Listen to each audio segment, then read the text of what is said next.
All right, you guys, continue in part three. So now that I realize I am a target, I started to see things in a different light. The fear is starting to lift off of me, and I started to become more spiritual and pray about the situations and for strength. I slowly start gathering strength. Like I said, I tried to reach out to family members that didn't help. I started to notice that some family members started to participate in my targeting by just showing up at my home unannounced, waiting till I get home from work, and then they will leave. I'm like, all right, I've been waiting for you. All right, then now I can go home. I'm like, that's weird. I still didn't catch on that family members would be involved. So at this time, I just thought, oh, they was being clingy. The same family member will call me before I go to work and say, hey, you go to work today? Because this time I wasn't working, so I started back slowly working at a part-time job. The part-time job was like working like 2 or 3 days a week because I was getting heavily targeted at work, so I couldn't take on a full-time career yet. So um the person would ask me, hey, are you going to work? And I'll be like, why? Oh, yeah, because we might come up there today. I'm like, oh, okay. And that's fine. Never will come up there or nothing like that. And they start doing a pattern of calling me or texting me just random things like, but the thing was in sync with times that I will leave. Okay. Then so I started to feel like this person is involved. So how can I tell them that? Because then the person start trying to set me up. Like I told you before in my previous videos, will ask me out for my birthday. And then when I get there at a restaurant, they say they don't have no money. But they asked me, and mind you, I'm a part-time worker, so my income was very low. Okay, so I was like, dang, how do you know? I don't even have money like that. So the little money that I did have, I had to spend on paying for us to eat because they claimed they left their purse at home. So they didn't have the money. So the little money that I did have, I spent on our food purchase because we're still cool. Mind you, I didn't know this person was involved. Then so in order for me to get my money back, they said, oh, I'll give you your money back. They took almost a month to give me my money back. So that goes to prove to you that something was not right. Because if you just leave your money at home and you're close to this person, you guys don't, you live like 10 minutes from each other. You're like, I'm going to run right home and get your money and I'll bring it to you tomorrow if I don't sometime this week. It took them almost, you guys, like a month to return my money from a restaurant dinner that they invited me to. So that goes to show you something was off. And I still didn't think nothing of it, but I start distancing myself from that person. Okay. The tactic still was remaining of the color in sync, the sirens, the ambulance trucks following me everywhere I went. The school where my kids was at, the kids start getting involved. They stopped using a lot of adults because remember I told you I was confronting the adults that was following me, or I would call the police on the adults. So they start using kids at my kid's son's school. Who's gonna tell on some kids or who gonna approach some kids? No, no, no. That's how they set you up. A certain kid will wait for me. Same one. They use the same one because they want you to know that they are doing this to you. Will wait for me. Um, Follow me home, say rude things like leave those kids alone, stop hurting kids. And I'm looking like, what? So that must have was the lie they was going around telling that I was hurting kids or doing something. Then they started harassing my kids at school. Both of them went to the same school at that time. My youngest son, who was only in kindergarten, they asked, can they conduct a counseling for my son because they feel he's not getting enough, like they felt something was wrong. Nothing was wrong with him. His grades was still up high. He was an A student. I'm like, why would you say that? Oh, because he took a test and he didn't do well on tests. Teachers are working on it, telling me that my son was failing tests and all this. And so you don't know if they're failing or not. You going off what a teacher say, because mind you, he's only 5, and we want to know if we can talk to him to see if anything's going on. And of course I'm like, yeah, go ahead, fine. Then I asked my son what they was asking. They was asking more questions about his home environment and not about him. Like, what's going on at home? How's everything? My son has no bruises, had no CP, no child protective services was not involved, nothing. So then after that, I went to talk to the counselor and said, why, if you guys felt that he was struggling in school, the questions that she was asking him pertain to his household. Oh, we was wondering because 9 out of 10, a lot of kids have home issues that will cause, them to reflect their schoolwork. I'm like, whatever. It's still, I was like, okay, so now I'm already knowing that I'm a target that you got. So now this is implemented in the schools. That was a shock to me that the schools and teachers and everybody get involved. So now I'm starting to realize teachers are involved, doctors are involved, your family's involved. So now my world is upside down. So I became an isolated bubble that leaned on God and God alone. I had so many notebooks, you guys, that I would write down scriptures, write down things pertaining to my situation in prayer. And then I finally years start going by. I started to like open up to a very few people, start trying to live my life again because I had kids. I couldn't allow them to be isolated. So I forced myself to go out. I forced myself to hang out every now and then with adults only. Then I met this guy when I had went out. This is where my awakening came up, where it says you're woke. He started to teach me about the world around me and showing me different videos of to recognize demonic symbols that was in the music industry. I was so lost to that. I didn't know that these things was happening in our faces. And he was like, yeah, look at that. You see they're throwing up this. That means a demonic this and this. And I'm like, what? No way. So now the world that was once Disneyland to me turned to be this whole big whole matrix type rabbit hole type situation. So I'm sitting here mind blown. Like this stuff is really happening. I did not see it before. Okay. So now I'm telling my cousin, the same girl that I thought was, was there for me, but that was doing things to get me. I just couldn't believe that someone would turn on you so that quick. So I still kept her around. I'm like, did you see this?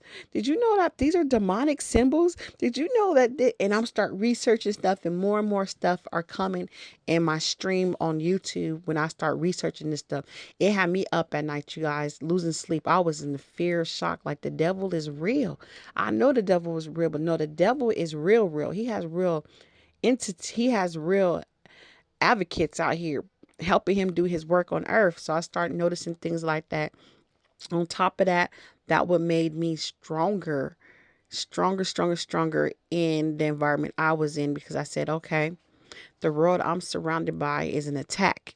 It's a spiritual attack as well as a physical attack. So that's how I became got in with those terms. So I start getting stronger so they couldn't get to me. This is what they do. They can't take you down, so they start messing with my kids. My oldest got bullied so much in school, you guys. And I thought that a long time that it was because he was classified as being the targeted one and I was just his mom, because from birth he was kept in a hospital like an extra 2 weeks. No, an extra week. I stayed with my son that extra week. They're saying that, oh, he can't, he's not responding well. He doesn't cry. He doesn't do that. So we run tests on him. But I think they wanted to run tests on him just because, they was doing a lot of experiments on African American kids, because I even signed a document to allow them to do this experiment. Was called a clip, where when a kid gets circumcised, they don't cut it, they use a ring. So I signed authorization for them to use him for that. This is when it first came out. And to me, it worked better than a regular circumcision. So I'm glad I made that decision. But giving them that authorization, I don't know what else authorization I gave them to do. Now that I'm woke, now that I'm a target, I know some things you just can't consent to. Okay, but now do I know, so please forgive me. Don't bash me. I didn't know back then. Like I said, I was in my 20s and I didn't know that the world was evil. I'm just now finding out about this stuff, you guys, after, like I said, I met this guy and start showing me different things, and I started to realize, like, whoa, it's been in our faces on commercials. It's in our music. You mean that certain words that we say are spells? You mean that certain music is causing demonic harm to my family? I did not know this. Okay, so now let's lead up to currently. So now that I know everything is going on, things are slowly to die out as you realize what's happening, because now you are gaining in knowledge and control. So the people in my family didn't believe me. I just dropped it. Stop bringing it up, because you can't force someone to see that you don't see. Like right now, you can tell somebody that, hey, that's a demonic symbol. They may not see it as that. They will justify why these things was happening, or why you feel that's not a demonic symbol. So even like things would happen to my car. My car, I would come outside, my alarm will be going off, and I'm freaking out like what's going on. When I come out to my car, you see like my door was cracked on my car. They ripped like like the sockets where your window rolls up and down. For some reason, they ripped all those apart. They start tearing up my vehicles. I start getting the flat tires. Like every month, the tire was getting slashed. Even when AAA came to change my tire, I asked them, hey, do you think that this was an accident? Like I ran over something? They said, no, it's clear that somebody slashed the tire because the way it is. And I'm like, wow, really? So then I started looking around like, why do I have enemies? So then I started getting surveillance cameras in my home to catch them. Um, some people, family members, didn't agree with that. You would think that people want to help you protect yourself. So that's how you know that I felt that they was implementing it, or they would deny the stuff that was happening to me with my car. They'll start, oh, your kids probably did it. I said, I have this car for years. My kids have never did destructive things like that before. So why would they start now? And it was like, well, I don't know. Will start trying to make you be in denial and gaslight you that these things was happening. I'm like, well, every time I go out, the school buses out there, every time I'll try to wait in the house and be late, and that school bus is still there. Well, they probably have to wait for somebody. Every time you would try to let them see what was being done, it was some type of denial or excuse why I was in the wrong for thinking that way. So I started getting cameras, you guys. Finally moved in my own place, moved from my mom's place. I moved into a house versus an apartment. So to tell you the things that are different from a house and apartment, an apartment is actually more secure than your own home. I know that might sound crazy. Those of you that live in an apartment thinking, I get harassed more because I live in an apartment. No, the harassment was easier because there's less witnesses around when you live in a home. They started to turn my power off just to turn off my surveillance camera to conduct whatever tactics they was doing by entering the home.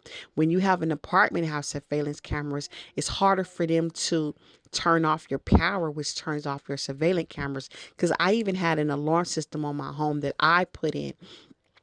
I will come home, my microwave be blinking the time, or my TV will be blinking, indicating that someone cut my power. So it would do stuff like that.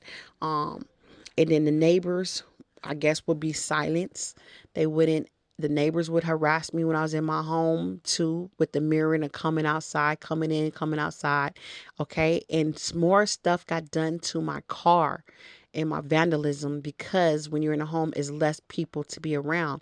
In an apartment complex, you have people just randomly walking around in and out, going all types of day. But at home, most people are in their homes around a certain time, and it's more secure and quiet and hard to be seen, because a car can pull up in your driveway and act like they're maintenance when you have a home, and do stuff to your house and your car, and people won't think that's suspicious.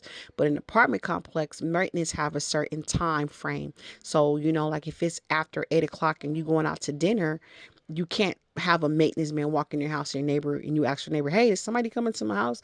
And they won't notice that. So for those of you who think that, oh, living in an apartment is worse, I get harassed because there's neighbors upstairs down. No, the harassment is real when you're at your home.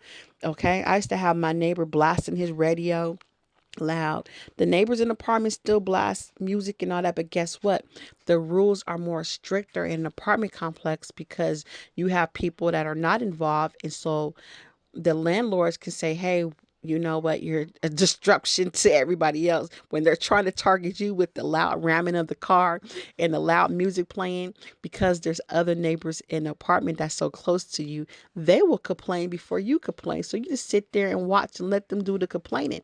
So that's my story, you guys. Let me know if you have similar things that was happening to you.